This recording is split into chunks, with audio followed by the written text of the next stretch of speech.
I don't know where I got this phrase from, but I think I do. Okay. And it's basically just this new breed of Pharisaic Christians in social media. Pharisaic Christians. Ooh. Where we are just on social media, just, you know what, I'm unfollowing her because she said this. And you know what, I'm unfollowing him because he unfollows her and her doctrine is so off. Yep. And there's just, whew. Yes. I love this conversation because I have been very convicted by it, but also like very observant of it. And here's what it is I've noticed so much that Christians spend so much more time on social media dogging other Christians instead of pointing people to Jesus.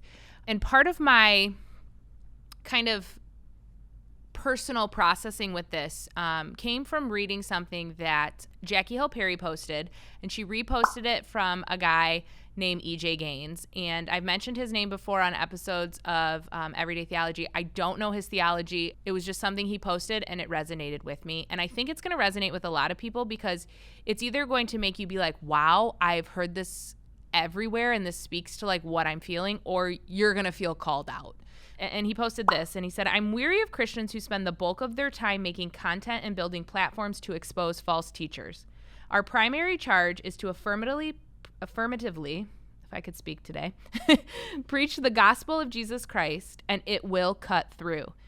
I just want to pause there. I think we do forget that a lot of times as believers, is that like, if we are holding fast to the gospel, it cuts through. It's going to cut through culture. It's going to cut through the garbage that we see on social media. And so I think we have to like really hold fast to that statement.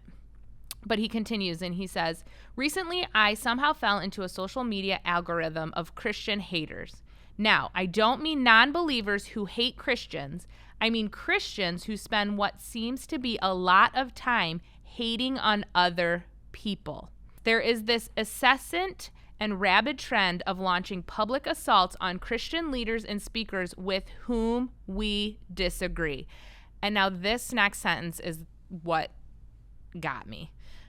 He says, and it seems to me to be an odd use of a Christian's limited time to work while it's day, which is John 9:4.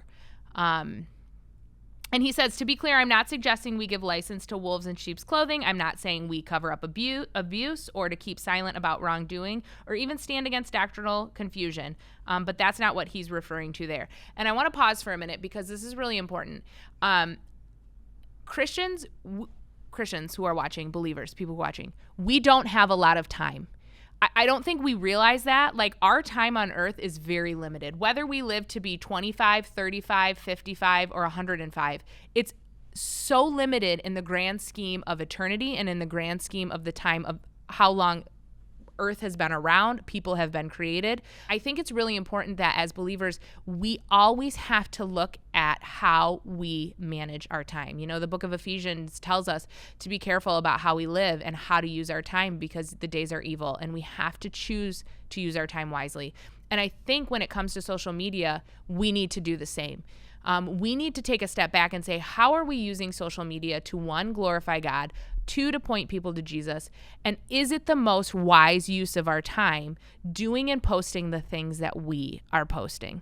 So I'm going to continue reading his quote here. It says, I'm referring more to Christians who spend time and energy and resources launching anti-ministries, whose social media profiles and video channels don't ever intend to point people to Jesus. Rather, their primary intent is to decry things in which they disagree. He said, you'll recognize them because their content always tells you why something or someone is bad without ever redirecting you to the beauty of Jesus Christ. You'll recognize them because you'll finish reading a post or watching a video and you feel nothing but anger. You've been intentionally agitated with no plan to give you hope. And I'm not saying they aren't justified in their frustrations or even 100% correct in their assessment.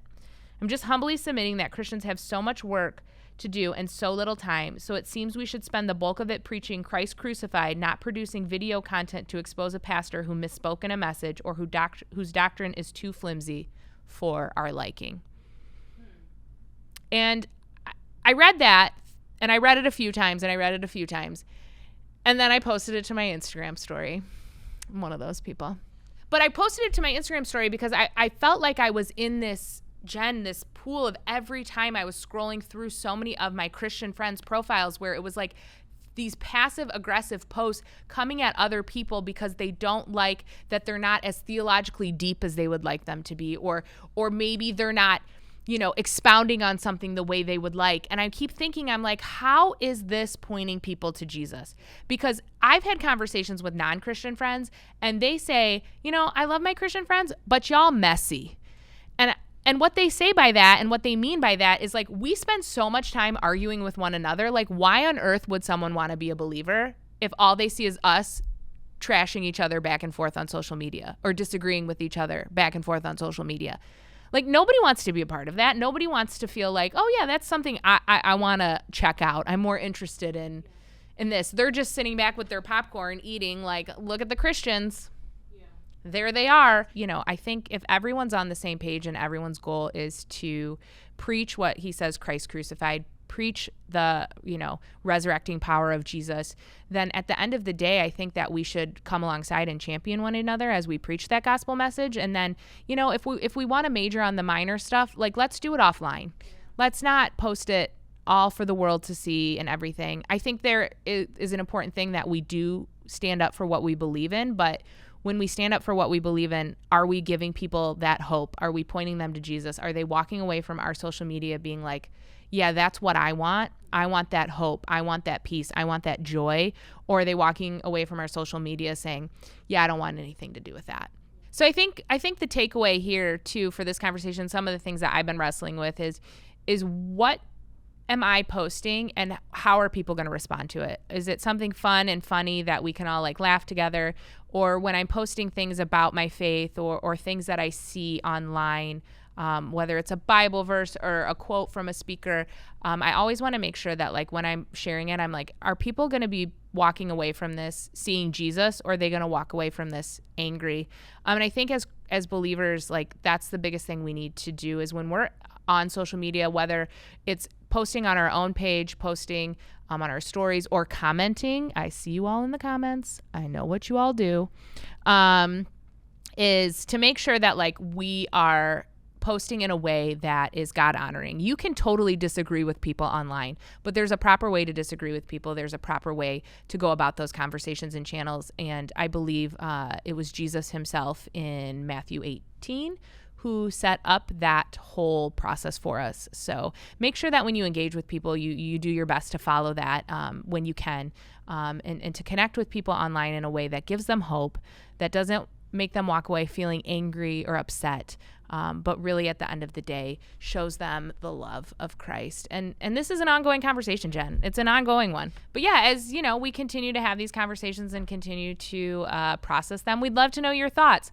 Let us know in the comments below, what are some ways that you engage with social media that's God honoring, and maybe kind of give us your best practices, your best tips and tricks. We would love to hear them in the comments below. Thanks for watching Everyday Theology. If you would like more of our content or to continue to engage in our discussions, make sure that you hit the subscribe button.